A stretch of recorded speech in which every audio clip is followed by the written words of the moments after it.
Welcome to the News9 Plus show on the world's first news and current affairs OTT platform, News9 Plus. Israeli forces have found the bodies of two hostages who were captured by Hamas during the October 7 terror attacks. They are Yehudit Weiss, a 65-year-old Israeli citizen, and a 19-year-old Noa Marciano, a corporal in the Israeli Defense Forces. Their bodies were found and extracted by IDF soldiers adjacent to the Shifa Hospital in Gaza. The conflict in Gaza is 41 days old. Thousands of civilians have died. And now there's fresh anxiety over the fate of over 200 hostages still being held by Hamas. The release of these hostages could end the conflict, but if they were to be harmed, it's likely the conflict could intensify. Joining me on the News9 Plus show to discuss this and other developments is my colleague, Executive Editor Aditya Rajkol. Aditya, what do we know about the fate of the 200 plus hostages still being held by Hamas? Well, firstly, Sandeep, the top priority for the IDF, which has launched this ground operation for almost a couple of weeks now, is to secure the release of the hostages. The initial number given was about 240. At least 4 of them were repatriated, they were returned. Foreign nationals. Foreign nationals mostly. And now 2 bodies have been found. And these bodies have been found when Shifa Hospital was there was a combing operation that was underway there. And a building nearby was also searched where the body was retrieved. And immediately there was identification done and it was found that there were these 2 women. But the circumstances under which the killing happened or the Hamas killed them at point blank range was very unclear. It's increasingly possible now that the Hamas has vacated all their command centers and launch pads, which are mostly underneath these hospitals, including the Al-Heli and the Al-Shifa Hospital, and have moved towards the south, merging with the local population. There's a lot of military gear as well as vests and clothes that have been lying at the Al-Shifa Hospital, clearly indicating that the Hamas has changed their gear and shifted towards civilian clothing, and then merged with the crowd towards the south of Gaza. That's very clear, Aditya, because the videos that Hamas has released, all their fighters are dressed like civilians. There's no uniforms that they were wearing. They were all, so it's quite clear, like you said, quite possible, in fact, that they would have moved south disguised as civilians. And that's the other interesting point, that it's very likely that the Israeli operations that were earlier confined only to northern Gaza could actually move down south.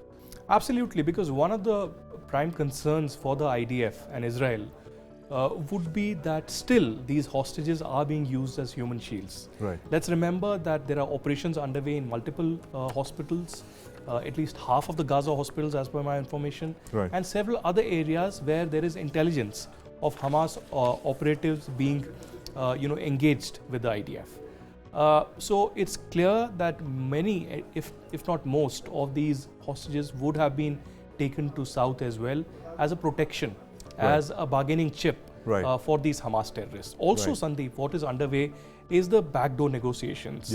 Egypt and Qatar are playing a leading role in these negotiations, which are tough.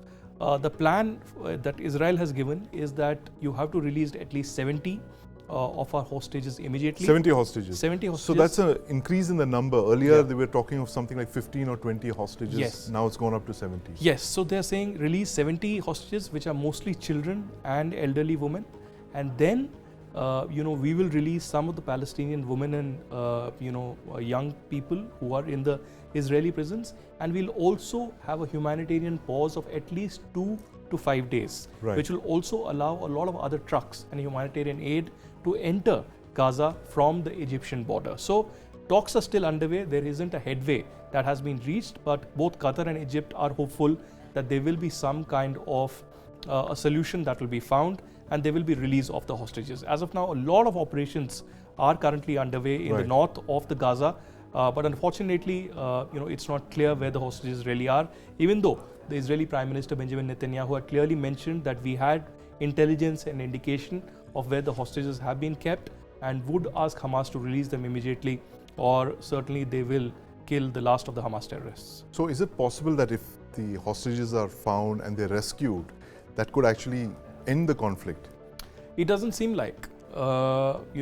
Even if the negotiations are underway right now, what Israel is offering is that we will do pauses Right. for 2 to 5 days, and we will allow humanitarian trucks and aid to come in. Right. It's not saying that it will end the war. Right. It's not saying that the fighting will end. Okay. It's not saying that the IDF will not enter or will leave the Gaza territory. Right. So it's amply clear that Israel has made up its mind that hostages or no hostages, Right. the war will continue, Yeah. and the end of the war would be the end of the Hamas on the Gaza territory. Right. And in fact, if the operations do expand in the southern part of Gaza, as you were mentioning, and there's also a lot of indications of that, pamphlets being dropped, Yes. residents in the south being asked to move into safe areas, wouldn't there be far more civilian collateral than what we have seen so far? Because the Absolutely. concentration of people from the north in the south. Absolutely, there will be, but Israel on its part says that it doesn't have an option.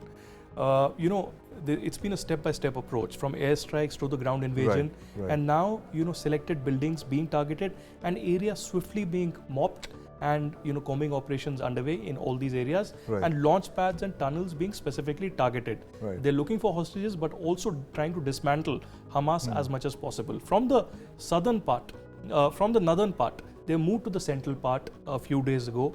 Operations have been underway there, and slowly are heading towards the south of the territory. So the question right now is, how will Israel deal with this catch-22 situation? Yeah. There'll be tremendous pressure from the Arab world. Yes. That there are millions of civilians that are there. Right. Already more than 1.6 million is being said that have been displaced in this current war. And unfortunately, there will be a high civilian population, even though there's been a lot of propaganda around the number of killings that have really happened, which could have touched close to 15,000 now in Gaza, as per the ministry, which is run by the Hamas officials. But as of now, unfortunately, it doesn't seem like that the war is going to end anytime soon. Right, and the hostages are a very key part of that. In fact, we put together a list of all the hostage situations that we've seen in the last few decades, almost 50 years. I mean, hostages have been integral to all terrorist organizations and how they, negotiate, they bargain, and they conduct their movement with the governments of the day. And in fact, let's play out some of these very big hostage situations. This, of course, is the NTB hijacking, where over 200 hostages were taken to Uganda, and 106 Israeli hostages were kept. And a legendary story. Yeah, that's the gold standard in rescue. That's would that be one of the IDF generals there? And that's where Benjamin Netanyahu's older brother lost his life. That's the Entebbe hostage crisis, where the Israeli forces, as you know, Aditya, flew all the way, thousands of kilometers into Africa, and they rescued over 100 Israelis who were held hostage. That's Idi Amin's Mercedes. And without lights on the tarmac, without a lot lights of on challenges. I don't think there's never been a hostage rescue of this kind ever in the history of modern conflict. That's the victorious Israeli forces returning after rescuing over 100 hostages. Incredible operation. You were saying about the dummy of Idi Amin. Yeah, there was in fact, that's Idi Amin's Mercedes that they had actually taken in one of the 4 C-130s, and they pretended to be Idi Amin conducting a late night visit. And before they took off, they were on the ground for just an hour, and before they took off, they destroyed 1/4 of the Ugandan Air Force on the ground. So they not only did they have it was like a hybrid commando raid, a hostage rescue, it was an attack on the Ugandans, it was an attack on the PLO, and of course destruction of the Ugandan Air Force on the ground so that they couldn't follow them. So gold standard in hostage rescue. Terrorists didn't have a clue what happened. One of a kind. It's never been done actually after this in terms of the number of lives lost. Very few hostages died. Unfortunately, there were 2 or 3 hostages who died in this rescue. Now, this is when the US embassy was stormed by Iranians in 1979. 66 hostages were taken. It lasted over a year. And in fact, Aditya, this was the flip side of the Entebbe rescue operation, where the US launched a rescue operation like Entebbe with special forces aircraft and helicopters. They flew into Iran stealthily, but it was an utter disaster. The planes crashed. The helicopters, the fuel tanker exploded, lots of lives were lost. It was an utter fiasco. And finally, this hostage situation was resolved through negotiation. When Ronald Reagan became president in 1981, they had a separate track 2 channel and they rescued those hostages. They got them back. There was that movie as well on this, where they took out a lot of those hostages. Yes. It was a Ben Affleck film where the CIA goes in there and pretends to be a movie crew. And then finally we have the Kandahar hijack. 189 hostages held for 7 days in Taliban-controlled Afghanistan. The plane was taken from Kathmandu, brought into Amritsar, where they could have actually held it up in Amritsar, but I think there was a paralysis on the ground. They allowed it to fly to Dubai, and from Dubai it flew to Kandahar. And one hostage, Rupin Katyal, lost his life. And one hostage was murdered by the hijackers. And a lot of similarities, Aditya, to the Israel's release of 1,000 terrorists a few years back in 2006, if you remember. Esmail Ghani was one of them. Was it Esmail Ghani or was it the other? Yahya Sinwar was one of the people who had been freed. Yeah. And in Kandahar, it was Masood Azhar. And those 1,000 came to unleash the terror attack. That's correct. In southern Israel. Similarly with Jaish-e-Mohammed. With Jaish, which was created after this, you had Maulana Masood Azhar released as part of the negotiations for the 160-odd airline passengers, and that ends in their rescue. But then it creates a bigger problem for us because you have Masood Azhar being released, and he goes on to form the Jaish-e-Mohammed, and another arm of the ISI proceeds to carry on more terror attacks. And NSA Ajit Doval was part of the And he was the NSA, yes, the present NSA was part of the hostage talks. And then you have the Moscow theater crisis, where Chechen terrorists captured 850 hostages, a very large number of hostages. And this was very, very unfortunate because they used poison gas. They attempted a commando operation. Lots of hostages died. Terrorists, of course, they died, but a lot of the hostages died as well. But a majority of them were freed. About 50 or 60 hostages died during these attacks. After 3 days, I can imagine the suffering of these 850 people in a confined space for 3 days. And finally, you have this hostage crisis in Algeria 10 years ago, the Amenas hostage crisis, where Mukhtar Belmokhtar, this one-eyed guy who's supposedly the leader of Al-Qaeda in North Africa, takes in over 800 prisoners. And of course, this is also cleared with a special forces operation. After 4 days, 39 foreign hostages died. It's one of the largest such operations, but again, the collateral was less. But you know, Aditya, coming back to this situation, it's a very, very, very different situation as compared to any of these that we have seen. They're all very different situations, these 5 of them. There's 2 of them are a classic hijack thing in foreign territory, in hostile foreign territory. The others are within their own territory, like in Algeria or the Moscow siege. But this one is a completely different hostage situation. It's a volatile situation, one. Secondly, one has to understand that the IDF cannot just go in there and look for the hostages and end the operation. There are multiple challenges here. They are looking for the hostages, in 2 cities, in fact. One above ground and one underground. Yes. And you do not know how the underground structure really is.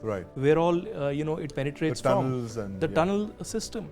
And apart from that, if the hostages have been taken with them to the Egyptian border side, then it becomes even bigger challenge, because the entire civilian population has been pushed into that area, and anywhere between them could be the hostages and the Hamas terrorists. So what is the way out?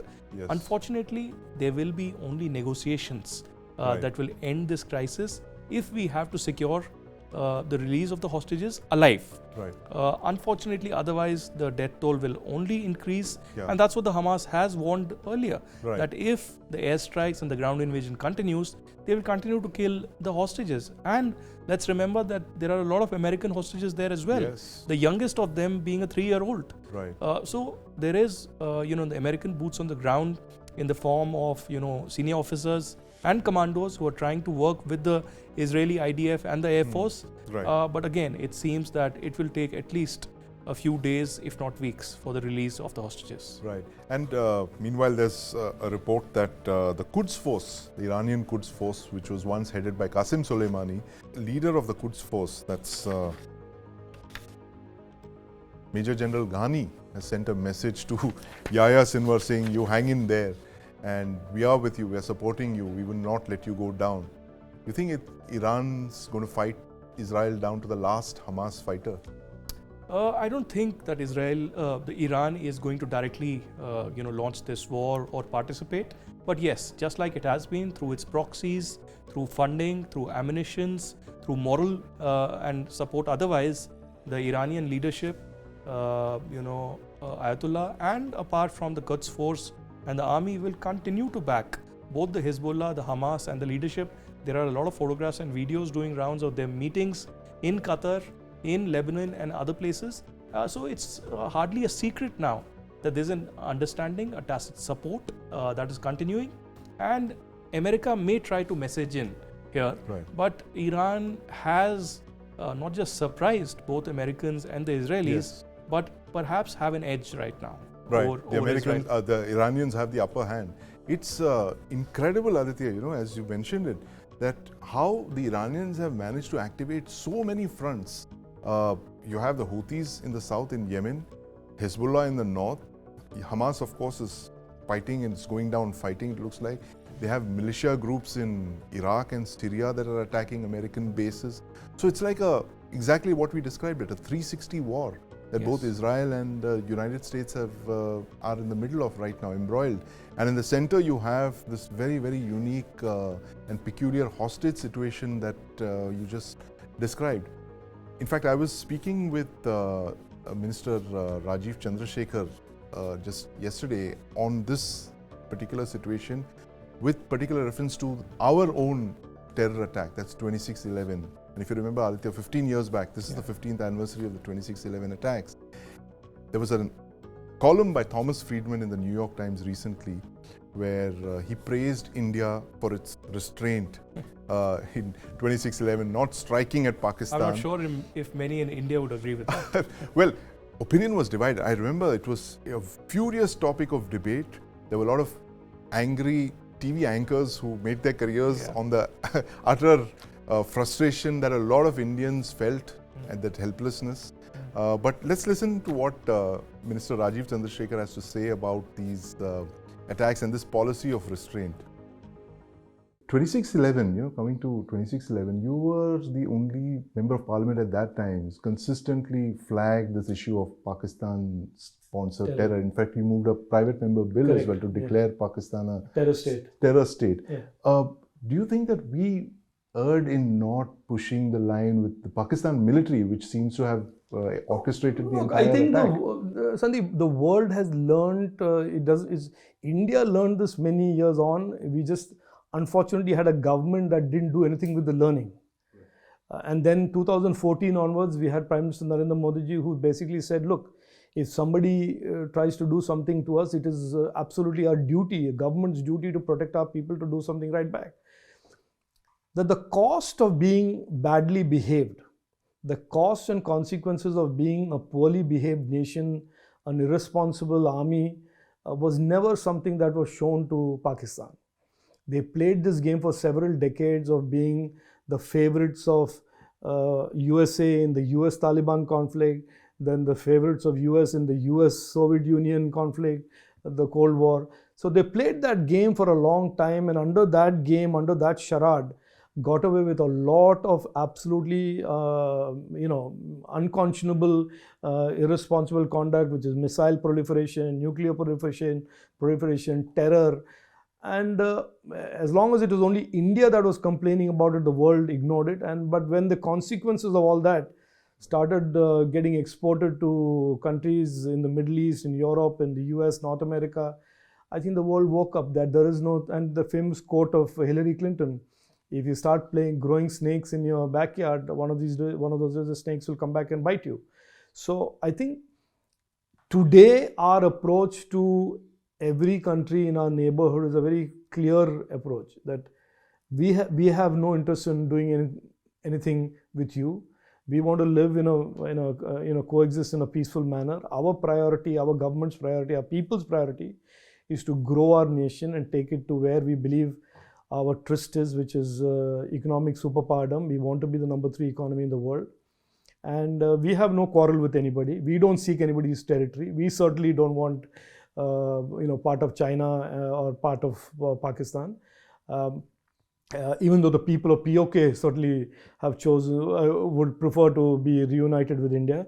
But countries like Pakistan, countries like other countries who have made it their business, inciting, creating, stoking unrest, will find it that this is a very different India today than it ever has been in the history of independent India. Do you see any parallels with the way India conducted the 1962 war, the response to the 62 war, as compared to how we responded to 26/11 or 15 years back? I think they both. I think they were the genetically and DNA wise the same type of government. I mean, I think in 62, Pandit Nehru was maybe deluded into believing that he was so loved by the Chinese that the Chinese would never invade him.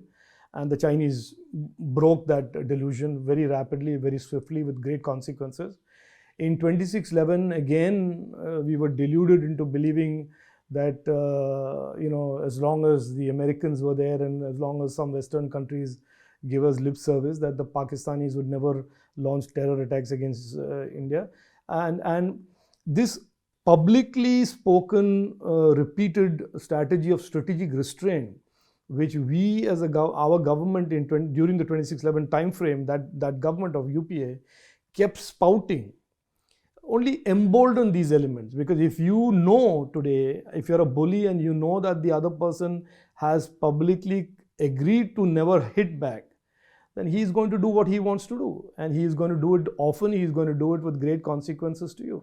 So the strategic restraint, which somehow became a doctrine for the Congress government, and a cover for absolutely doing nothing. And a lot of what they did, Sandeep, follows a pattern. When we wanted fighter jets, they would buy VIP helicopters. There was almost like a mismatch between the national security priorities and what people were going around saying, doing under the strategic restraint doctrine. So anyway, I think the long story short is that India today is a very different India. I think Pulwama, Balakot, and we have shown what our capabilities are as a nation, as a people, as armed forces. Our modernization of the armed forces has been rapid, deep, pretty tectonic, and the capabilities of domestic industry to deploy, create these new cutting-edge technologies that are very relevant, drones, electronic warfare systems, sensors, the satellite technology that we have today. It means that India is a very different country today, and we are prepared today to safeguard what is ours, and we are prepared to safeguard what we believe is our destiny in the coming 5 to 7 years to be a developed nation. So I think that is the difference between India today and India in 62 and India in certainly 2008. How would you ask for justice for the victims of 26/11, 15 years, from the Pakistan army, which clearly sponsored this? Look, in a lot of ways, I think the justice for all of those victims of terror that was exported from Pakistan over the years, including but not limited to 26/11, of people from all around the world who have been victims to this Pakistan ideology of exporting violence and against innocent people, should rejoice that today, where Pakistan finds itself as a nation, as a country, that they were a country that almost always wanted to be hyphenated with India for several years after independence. And today, forget about being a hyphen. They are not even a postscript or a footnote in the story of India. So I think the best revenge, as I read in a book some time back, sometimes is be more successful than your enemy. And certainly by any stretch of imagination, in the last 9 years, the distance between India, the vision of New India, where we are going to go, and what used to be Pakistan or what is Pakistan is, I think the distance and the gap is known to everybody. Beyond that, what other satisfaction can victims derive from Pakistan? I suspect that there's nothing much that we should ask from Pakistan. They have the most discredited army in the world. And I keep saying that for generals who have lost every war, who have lost half their nation, they certainly have more medals per general than any other general on the planet. So I think the less said about the Pakistani army, the better. If the Pakistani people could get rid of their army and for once in the last 75 years since they've been independent, chart their own course as whatever republic they want to be, they would be better off. But that is advice from us to them. They have to learn how to follow it and find their own future. But I don't think we should waste our time anymore, even spending 2 seconds worrying about what justice we can get from them, because we will never expect justice from them. We can never expect justice from them, and we'll never get any justice from them. But we can certainly be satisfied that they're a cipher in our overall scheme of things. They're a very, very minor footnote. So that was Rajiv Chandrasekhar, Minister Mighty, on why the new India won't turn the other cheek. Are you absolutely convinced, Aditya, this is state policy now, that India will not take another terror attack lying down? In 2016, India brought in a paradigm shift in its policy. When the Uri terror attack happened, and more than 19 of our soldiers were killed, in fact, I would say they were burned down, unfortunately, in a most barbaric terror attack in northern Kashmir. There was a response in the next few days with a surgical strike in Pakistan-occupied Kashmir, legally Indian territory. And of course, launch pads were attacked. There were details about it, and of course, awards were given in to the majors and the army, officers that were involved with it. Immediately after this, we have several other terror attacks in the pipeline. From Pulwama, from Pathankot to Dina Nagar and others. And finally, we have the Pulwama terror attack in 2019, 14th Feb. In which more than 40 of our CRPF soldiers get killed. And immediately in the next few days, we have the Balakot airstrike by the Indian Air Force. Another such paradigm shift in policy that was brought in. And India conveyed a very strong message, not just to Pakistan, but the entire globe, that every time Pakistan dares to provoke India, kill its soldiers, or plan and conspire such terror attack, this new India will not look the other way. There will be a response. And every time there will be an increased response. The parameter of that response will increase manifold. After 26/11 as well, the Indian Army and the Special Forces had a plan. The intelligence agencies had a plan. Both the IB and the RNAW. But at that time, just like the former NSA has mentioned in his book, the political masters here decided that they will not go ahead with bombing the Lashkar-e-Toiba headquarters in Pakistan. Today, I'm glad, at least, that there is a strong response, and that's how one needs to deal with terrorism. Of course, there are situations where negotiations have a way, dialogue is the way forward for a political solution in several scenarios, but you cannot have dialogue with terrorists. You simply cannot. And I'm glad that India has had a leading role globally in fighting terrorism, and there are several examples to quote in the last 2 decades. And moving to the other border that we look at, China. I mean, we are looking at the 4th consecutive winter deployment along the line of actual control with China. 200,000 plus Indian soldiers deployed there. What do you make of the Xi-Biden summit, Aditya? Again, between 2019 and 20, there was another paradigm shift in India's policy, and that was towards China. Our focus of our foreign policy or military was completely towards Pakistan in not just last 30 years, but I would say over 70 years. And it finally struck the government and the policymakers and the military as well that China was a bigger threat, and we had to have a policy. And I'm glad that perhaps now in the next few months we'll have a national security policy as well, clearly indicating what our aims really are, what our threat perception challenges is. and threat perceptions. And I don't see any kind of permanent change in the relationship between India and China and US and China. Of course, these bilateral dialogues and multilateral forums from G20 to BRICS to ASEAN and others will continue, including the Shanghai meeting as well.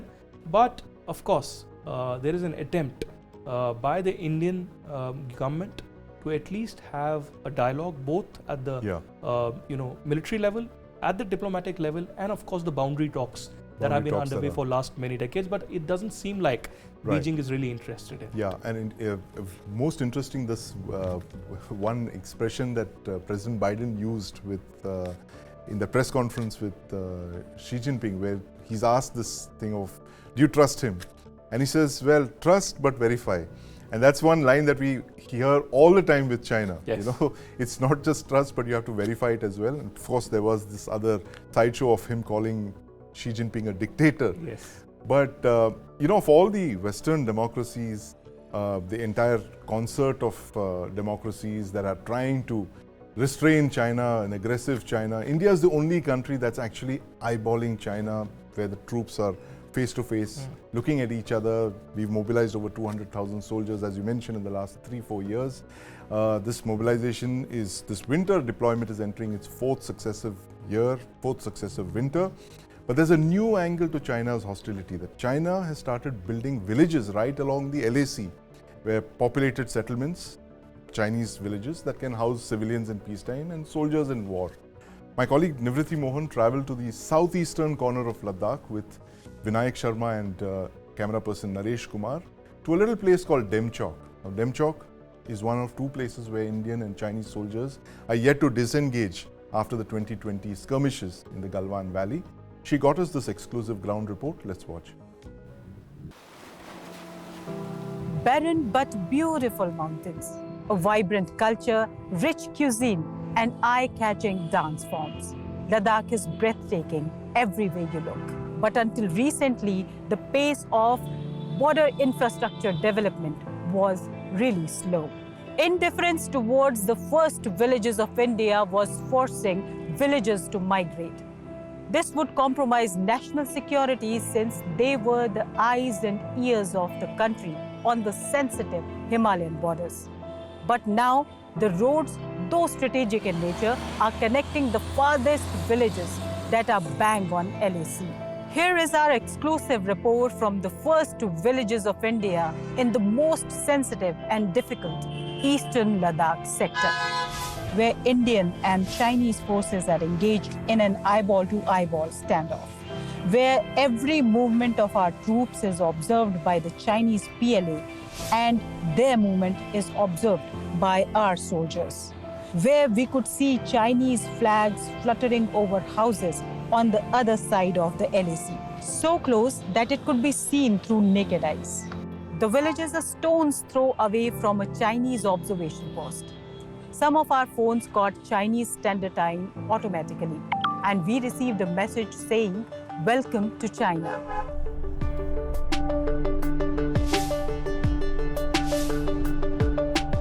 We are on our way to Demchok, and Demchok is the first village of India.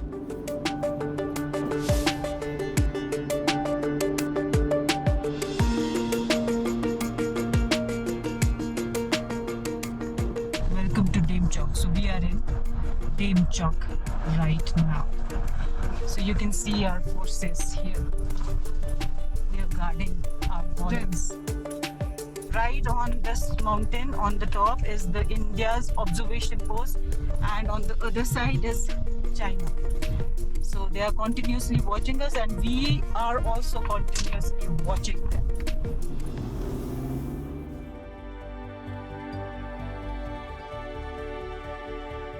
We are one of the first media houses to reach up to this place.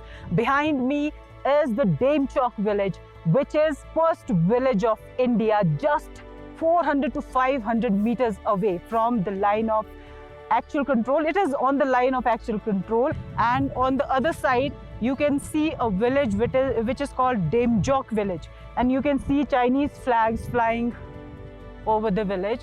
And we have reached up to this place, and we are just 400 to 500 meters away from China right now, on the Indian land, in the first village of India.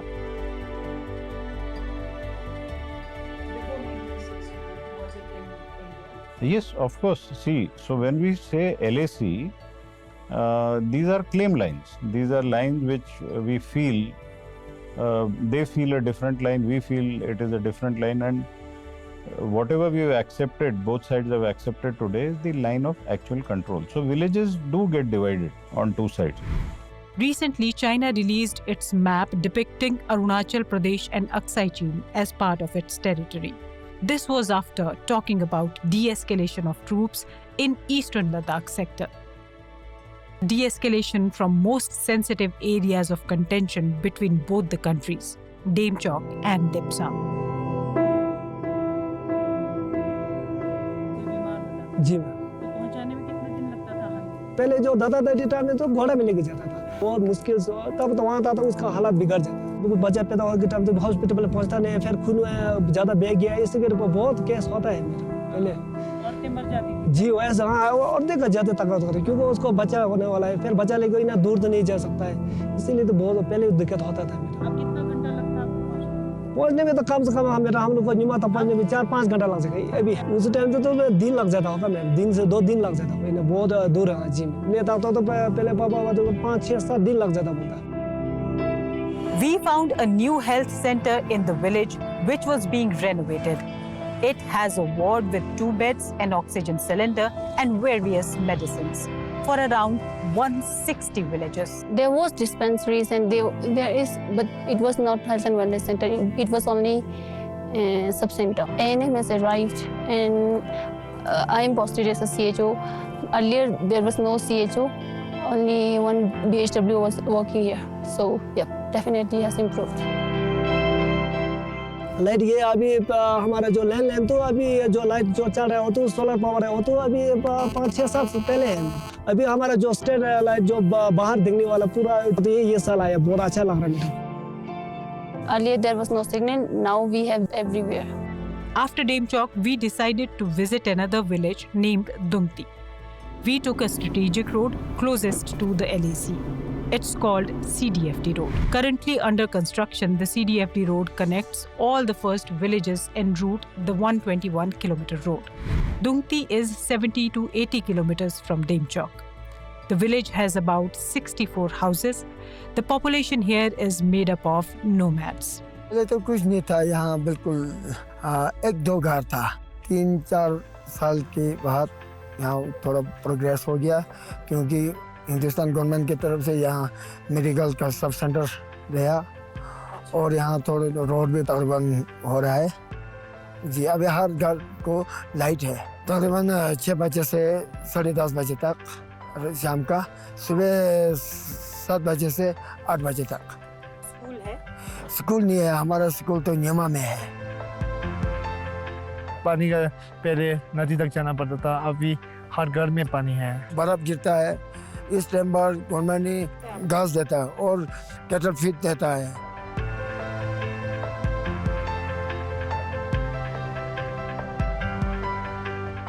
We have nominated 35 vibrant villages in Ladakh, and which are close to the LAC. The places which were God-forsaken, now they are becoming vibrant.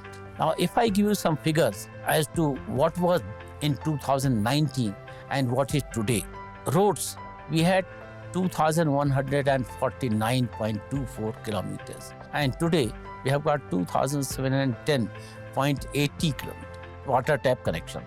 We had 3.33% in 2019. And today, we have got 72%.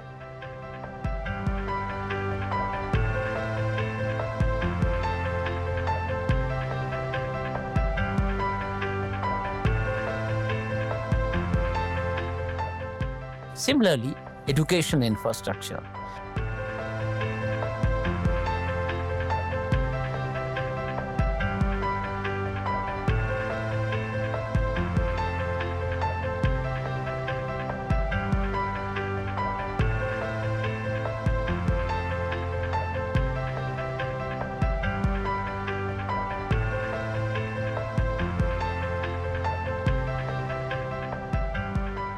Similarly, health infrastructure.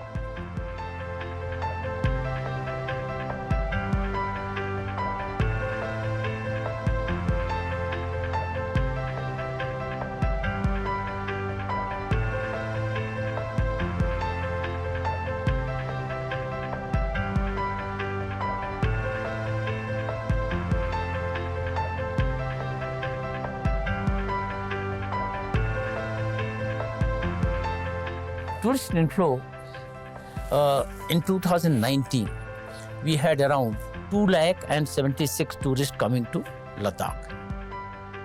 Last year, we had 532,000 tourists coming here. It is double of our population. When you build the road, then the telephone follows, the mobile phone will follow, people will follow, medical services will follow, education will follow. You get connected in a sense to the rest of the country. So there's been a transformational change in the first villages. Honorable Home Minister on 10th April this year, he announced the first phase of Vibrant Village package of 662 villages, out of which 441 are itself in Arunachal and 61 villages are there in Ladakh, for which 4,800 crore of funds have been allocated. Out of that, 2,500 crore of funds will be only for the roads. So if you have belligerent states on your border and at the drop of the hat, they would like to exploit, if you have any weakness, it is very significant. We have got to be prepared around the year, 24/7. बहुत खुशी हूँ I love you India.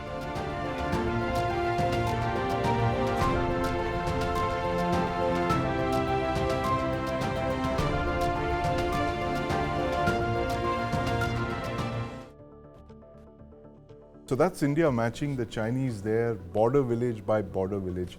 Aditya, there's also been a very big shift in the way the Home Ministry perceives the boundary dispute. I think there's a big alignment now on the way the Home Ministry and the Defense Ministry, they're kind of aligned on the way China is perceived on the border.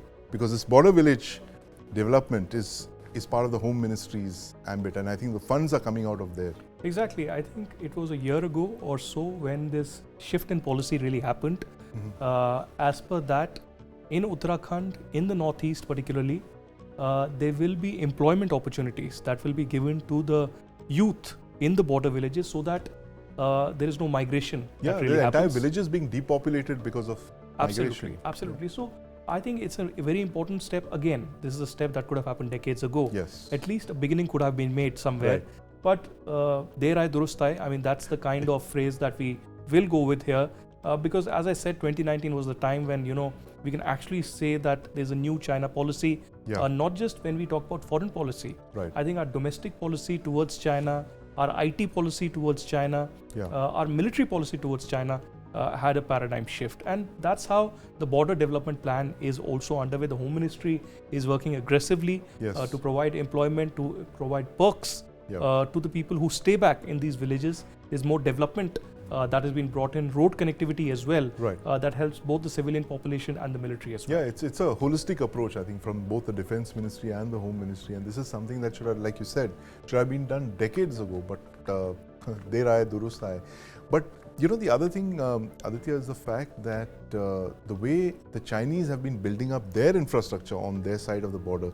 I mean, this is again a point that I'd raised with the minister yesterday, that we were looking at a China in 1962 that didn't have the kind of border infrastructure, that was not a superpower, it was not an economic giant, that wasn't a nuclear armed state, that didn't have a relationship or an alliance with Pakistan. And today they are all of this. They are an economic giant, they are a military superpower, they built the kind of infrastructure. We've never had a superpower on our doorstep in this sense. How do you think the government is going to look at it in the next 10, 15 years? This constant pressure, on the boundary with the Chinese staring down. They're clearly not in any mood to negotiate. Firstly, just like you mentioned a few minutes ago, that the West is mostly doing the talking. Yeah. But it's India who's walking the talk. Yeah, absolutely. India is facing the threats and India is challenging the threats. Right. India is dealing with this night and day at the border and in the capital as well, both in Beijing as well as in New Delhi, challenging the expansion thought process of the Chinese. On the other hand, while these threats continue, one would also say that in an autocracy or in a dictatorship, it's much more easier to not just line up troops, but to actually have their way immediately. Here we have a bureaucratic policy. Yes. We have red tapeism with the kind of delay that really happens if there's an army commander in the north of the country who wants something. By the time it reaches the Home Ministry, through the Defense Ministry, and perhaps the Prime Minister's office, it takes many months. There's red tape. I think in the last few years, this has changed. Right. I think much more efficiency has been brought in. But again, we are few decades past that. Right. China started this years ago, and not just remote development that we are talking about. Yeah. I think the finest of roads, the finest of construction, the finest of equipment, along with ration and as well as whatever they need, is being brought in towards the borders, which the Indian army can actually see on the other side, not just with binoculars, by their own eyes. Right. So I think there's much more that needs to be done. I think basic stuff has been done. Policy changes have been done as well. The BRO is also doing a fine job with the road construction. Right. But again, we have to look towards the next 30 years goal plan of how to make this construction, development, handy and uplift the opportunities for the civilians also in that area. Right. 30 years, a long time. But with China, as President Biden says, you have to trust but verify. Thank you very much for your insights, Aditya. Thank you, Sandeep. From the boundary dispute, we move on to a different boundary, the Cricket World Cup. The Cricket World Cup finals will be played in the Narendra Modi Cricket Stadium. It's the world's largest cricket stadium. In fact, it's one of the world's largest sporting arenas. We leave you with this explainer and let the best team win. Come November 19 and the finale of the ongoing ICC Cricket World Cup will be hosted in the largest cricket arena in the world, which is the Narendra Modi Cricket Stadium in Ahmedabad. Today we look at what makes the Narendra Modi Stadium the largest, most extravagant arena in all of cricketdom. Spread over 63 acres, its area is equivalent to 32 Olympic-sized football fields put together. It can seat 1.32 lakh people at full capacity. This is more than the entire population of many Indian cities, such as Bihar's Aurangabad and Gangtok, but less than the population of Gandhinagar. Unlike most cricket arenas, the Narendra Modi Stadium is round rather than oval.